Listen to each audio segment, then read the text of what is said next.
तो भले ही 25 बरस इस बात को हो गए हों, लेकिन आज भी जब कोई जिक्र छेड़ता है तो आंखें नम हो जाती है।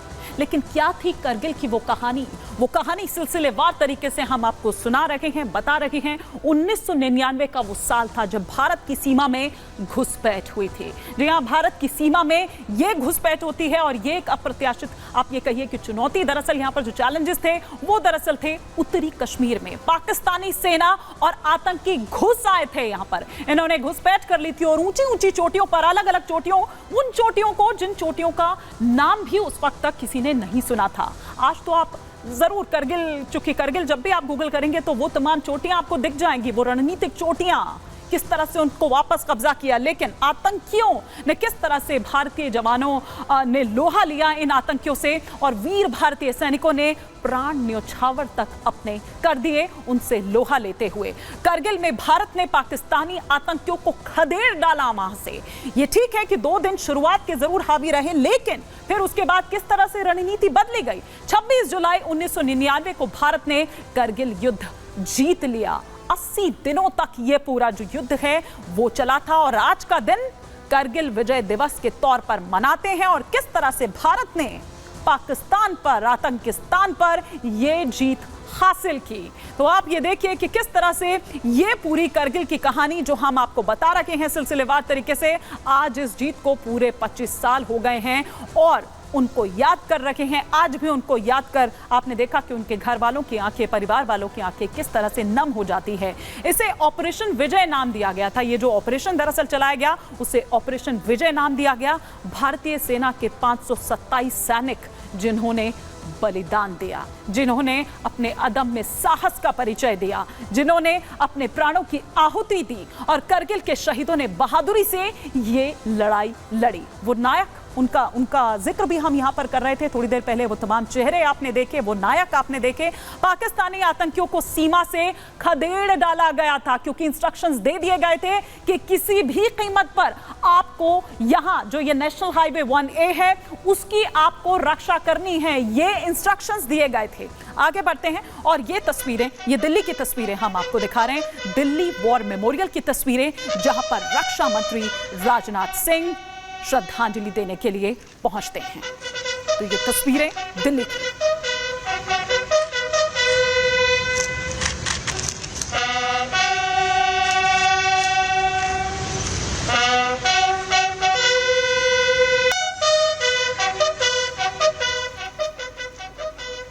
तो दिल्ली के वॉर मेमोरियल से ये तस्वीरें हम आपको दिखा रहे थे और यहाँ पर भी आप देखिए तीनों सेना प्रमुख जो है वो वहाँ पर पहुँचते हैं और करगिल के जो शहीद हैं उनको याद किया जाता है, उनको श्रद्धांजलि दी जाती है। ये तस्वीरें इस वक्त हम आपको दिखा रहे हैं दिल्ली वॉर मेमोरियल, जहाँ पर उन सुनहरे अक्षरों में जो वो नाम है वो हमेशा के लिए उनका नाम लिख दिया गया है वहाँ पर, और वो नाम भी वहाँ पर आपको मिलेंगे जब आप दिल्ली वॉर मेमोरियल पहुँचते हैं।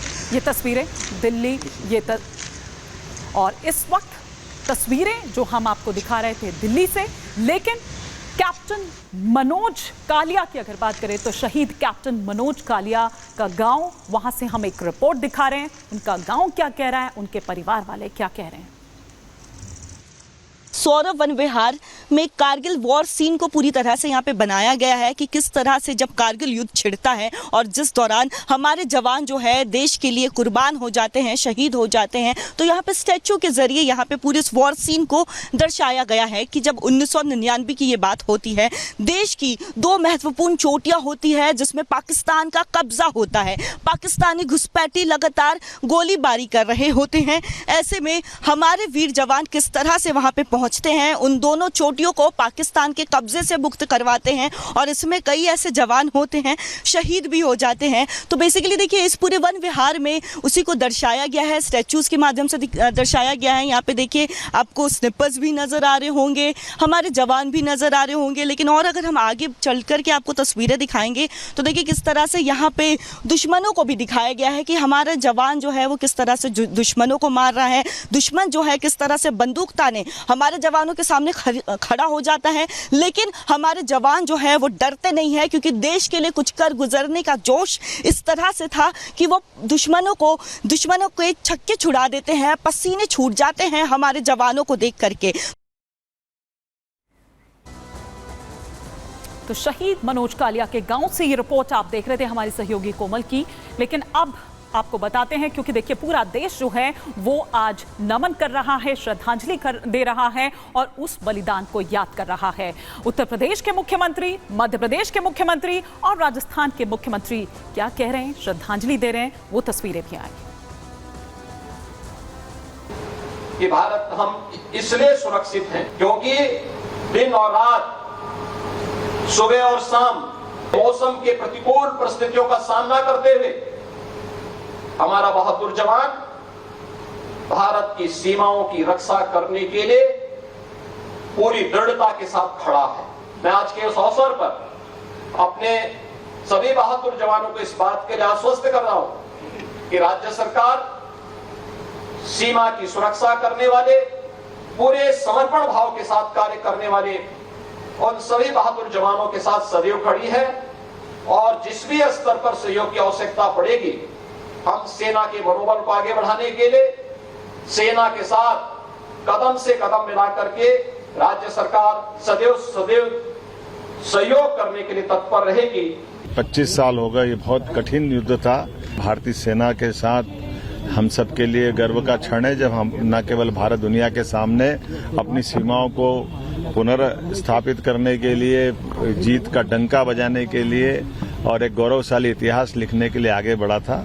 मैं ऐसे सभी अमर शहीदों को विनम्र श्रद्धांजलि भी अर्पित करता हूं और सेना को बधाई देता हूं। देश उनके साथ खड़ा है। जब भी चुनौती आएगी, सेना हमारी सब तरह से समर्थशाली है, वो हर कठिन परिस्थिति में विजय का डंका बजाती है। विजय दिवस रजत जयंती के अवसर पर मैं उन सभी कारगिल के शहीदों को नमन करता हूं, प्रणाम करता हूं कि जिन्होंने अपनी मातृभूमि के लिए अपने आप को समर्पित कर दिया। और आपने देखा होगा कि जिस तरह से उन दुर्गम पहाड़ियों पर और माइनस टेम्परेचर में हमारे उन जाबाजों ने कारगिल विजय को किया। मैं ऐसे उन सभी सूरवीरों को, उन शहीदों को नमन करता हूं।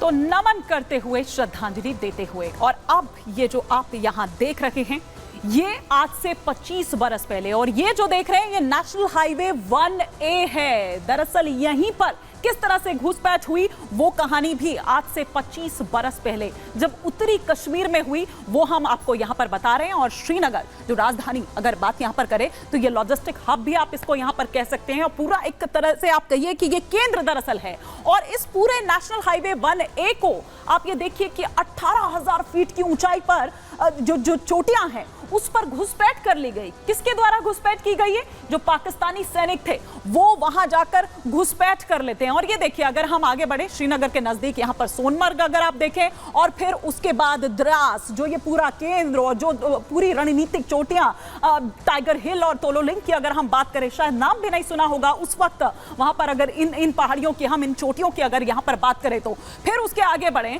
तो आप ये देखिए कि ये 1A जो है, ये यहां पर ये कह दिया गया कि इसे आप खत्म कर दीजिए, क्योंकि यही दरअसल ये ऑल वेदर रोड, आप रसद कह लीजिए, आप आर्म्स कह लीजिए, यहां से आप ये कहिए कि हमेशा यहां पर से जो भी सप्लाई होनी है वो दरअसल इसी के जरिए यहां पर की जाती थी। तो ये हम आपको दिखा रहे हैं कि किस तरह से यहां पर जब वो घुसपैठ की गई, उनको ये कहा गया कि नेशनल हाईवे 1A इसको खत्म कर दिया जाना चाहिए। ये आदेश पाकिस्तान को दरअसल मिला था और उन्होंने जगह जगह पर घुसपैठ वो कर ली थी, अपनी अपनी पोजीशन वहां पर ले ली थी। लेकिन जैसे ही भारतीय सैनिकों को इसकी जानकारी लगती है तो सेना हो, वायुसेना हो, उनको यह कह दिया गया कि इस नेशनल हाईवे 1A की आपको रक्षा करनी है बाय हुक और क्रुक, किसी भी कीमत पर आपको इसकी रक्षा करनी है। और फिर जो हुआ वो हम सबके सामने है।